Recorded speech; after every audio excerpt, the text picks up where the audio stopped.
সংবাদ মাধ্যমের সামনে মুখ খোলায় বেধড়ক মারধরের অভিযোগ তৃণমূল নেতার বিরুদ্ধে। অভিযোগ তৃণমূল নেতা অশোক কোলের বিরুদ্ধে।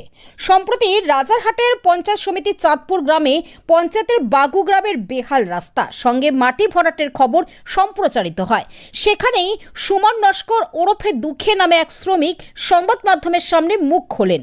নেতারা পয়সা খেয়েই মাটি ভরাট করছে বলে জানান তিনি। পরের দিন বাগু এলাকায় কাজে গেলে তাকে বেধড়ক মারধর করে তাড়িয়ে দেওয়া হয় এবং এলাকা ছাড়ার হুমকি দেওয়া হয় বলে অভিযোগ হচ্ছে চাঁদপুর গ্রাম পঞ্চায়েতের দলনেতা অশোক কোলির বিরুদ্ধে।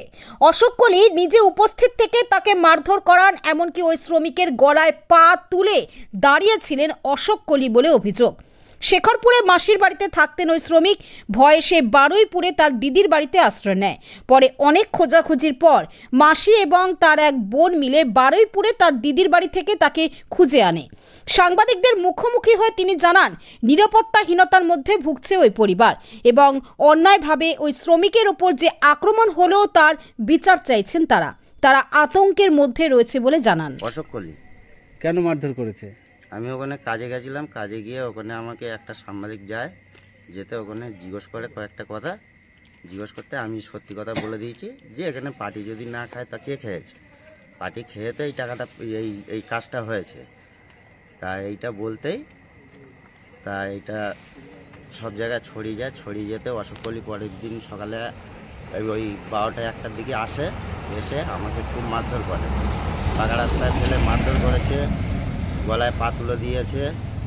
এবারে আমারে বলেছে যে তুই এখান থেকে বেরিয়ে পড়লে তোকে কিন্তু দেখতে পেলেই ধারে কাছে মারধর করবো, মেরে ফেলতে পারি, এই কথাটাই বলেছে। তা আমি সঙ্গে সঙ্গে যন্ত্রপাতি গুটিয়ে নিয়ে চলে এসেছি। কবে হয়েছে? গত পরশু দিন। কখন হয়েছে? ওই 12টার দিকে। আর কেউ ছিল সাথে? ওখানে আরও অনেক লোক ছিল, তারা দেখেছে, তারা কেউ কিছু বলেনি। আমাকে হুমকি দিয়েছে বলে আমি পালিয়ে গেছিলাম। কোথায়? এখন বারুইপুরে চলে গেছিলাম। ওখান থেকে আমার বোন মাসি গিয়ে খুঁজে আমাকে নিয়ে আসে ফের শেখরপুরে। সে আমার মাসির ছেলে, ও আমাদের বাড়িতেই থাকতো। আর আমাদের বাড়িতে আছে প্রায় 3-4 মাস হয়ে গেছে। তো ও পরশুদিন কাজে গেছিলো, তো তারপর বাড়িতে আসলো। সন্ধেবেলা থেকে ওকে আর খুঁজে পাচ্ছি না, মানে সন্ধে থেকে আমরা খোঁজাখুঁজি করেছি, ওকে আর পাচ্ছিলাম না। তারপর ভাবলাম যে কোথায় গেল, আমরা চারিদিকে খোঁজ খবর নিলাম। তো নেওয়ার পরও আর তারপর ওকে পাচ্ছি না। তারপর মিডিয়ার থেকে আমরা যে ভিডিওটা পেলাম, ভিডিওতে দেখলাম যে ও কিছু বক্তব্য রেখেছে, ওর যেটা ভালো লেগেছে ও সেটা বলেছে। তারপরেই শুনলাম যে ওকে ভীষণভাবে মারধর করা হয়েছে। তো তারপর থেকেই ওকে আর মানে খুঁজে পাচ্ছি না। তো তারপরে আমরা চারিদিক থেকে খোঁজ খবর নিয়ে আমরা ওর খোঁজ পাই যে ওর দিদির বাড়িতে আছে বারুইপুর, সেখান থেকে আমরা ওকে নিয়ে আসি। কে মারধর করেছে ওকে? অশোক কোলি। কেন মারধর করেছে?